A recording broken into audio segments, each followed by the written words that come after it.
आते हैं और चर्चा ब्रह्म की होती है, परमात्मा की होती है। यदि हम सुनते हैं और यदि भजन भी इतने बढ़िया सुंदर सुनाए जाते हैं, यदि हम उनमें किसी एक को पकड़ लें, उस पर हम चल जाएं, तो हमारा जीवन का कल्याण हो जाएगा। लेकिन दिखाई क्या दे रहा है प्रैक्टिकल में कि तुरंत किसी भी वासना पर नियंत्रण नहीं, तुरंत अमल लगा गणित, यानी कोई विषय खत्म हुआ ही नहीं, तो सत्संग का क्या प्रभाव पड़ा? यह रहस्य रघुनाथ का वेग में जाना है कोई जो जाना है रघुपति कृपा सपने मोह न हो। यदि इसको हम समझ जाएंगे तो फिर ये विषय क्या हमारे लिए कि संसार ही तुच्छ हो जाएगा, यदि हम इसको समझ लें। लेकिन हम अज्ञान में डूबे हुए हैं, घोर अज्ञान में डूबे। हम सभी ये संसार रूपी अंधे कुएं में है और आशा रूपी फांसी में फंदे पर लटके हुए हैं, और ये अंधा कुआं है, इसमें अजगर रूपी सांप के मुंह में हम सभी और इस अजगर रूपी फांस से, यानी जो मृत्यु रूपी मृत्यु सब के सब लटकी हुई है, अजगर के मुंह में फंसे हुए। अब इससे निकलने के लिए केवल और केवल केवल और केवल कोई, ये संसार में आप सोच रहे हो कि ये जगत का कोई हमारा सहारा बन जाएगा, ये कोई नहीं निकाल पाएगा। इसे तो केवल आप परमात्मा की शरण जाने पर ही निकल सकते हो। तो इसके लिए क्या है, देखो हम सभी दिन रात एक किए हुए, किसके लिए कि हम अपने सुख के लिए, शरीर के सुख के लिए, संबंधियों के सुख के लिए, परिवार के लिए, यानी साम दाम दंड भेद से दिन रात मतलब कमाई लगे हुए, लेकिन फिर भी सुख नहीं प्राप्त हो रहा। बताओ, यदि धन से सुख मिल जाए तो देश में क्या, विदेश इस तरह के पूंजीपति पड़े हुए हैं अंबानी जैसे, तो फिर उनको सुख मिल ही जाता। लेकिन ये सांसारिक सुख नहीं, ये सांसारिक सुख इंद्रियों का सुख है, ये कभी प्राप्त हो नहीं सकता है। क्यों कि इनका अभाव है, ये खुद जमीन पूर्ण नहीं है, नाशवान है, तो ये तुमको क्या सुख देंगे? तो ये सुख जो है भौतिक, ये हर इंद्रिय जनित सुख है। और हमें चाहिए क्या? हमको चाहिए आत्म सुख, ब्रह्मानंद सुख। ये विषयानंद में जब तक हम फंसे रहेंगे तब तक हम परमानंद और ब्रह्मानंद को प्राप्त नहीं हो गए, नहीं कर सकते। तो अब हम इसमें फंसेंगे जब तक मनते सकल वासना भागी, कब केवल राम चरण ले जाएगी, यानी सबको छोड़ देंगे परमात्मा में के चरणों में हमारी अनुरक्ति हो जाए, तो परमात्मा को हम क्या करेंगे? अच्छा, हम अब भूले क्यों, हम सुखी क्यों नहीं है, हम दुख में क्यों?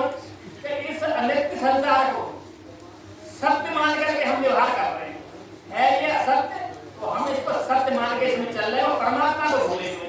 यही हमारा दुख का कारण है। तो कहने का मतलब ऐसा क्यों है? ऐसा इसीलिए है अविद्या के कारण, माया के कारण, इसके हम अंडर में हैं, बंधन में हैं। तो अब मैं दो तीन बातें आपसे कहूंगा, समय ज्यादा नहीं है, संक्षेप में समझाने की कोशिश करूंगा कि आखिर ये जगत क्या है और ये जो मैं हूँ वो जीव में कैसे पड़ गया, और जीव से मुक्त होकर के मैं परमात्मा को या सुख को कैसे प्राप्त करूँ।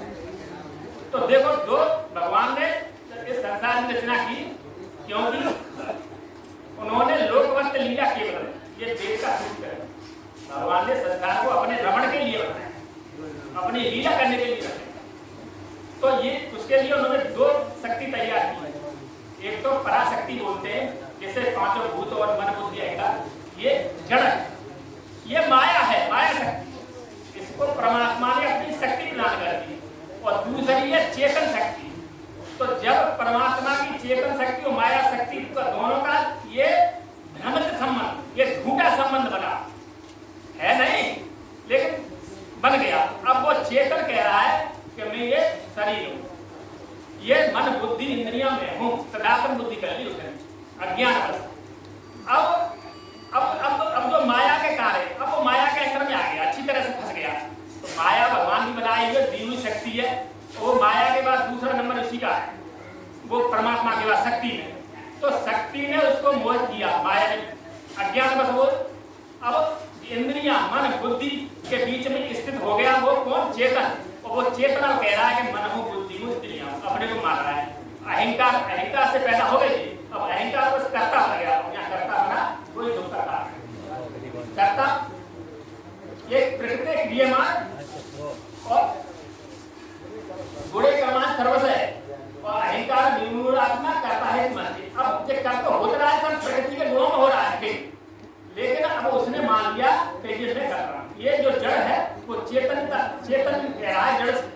अपने को मान के मैं कर रहा हूँ, बस ये कर्म बंधन में आ गए।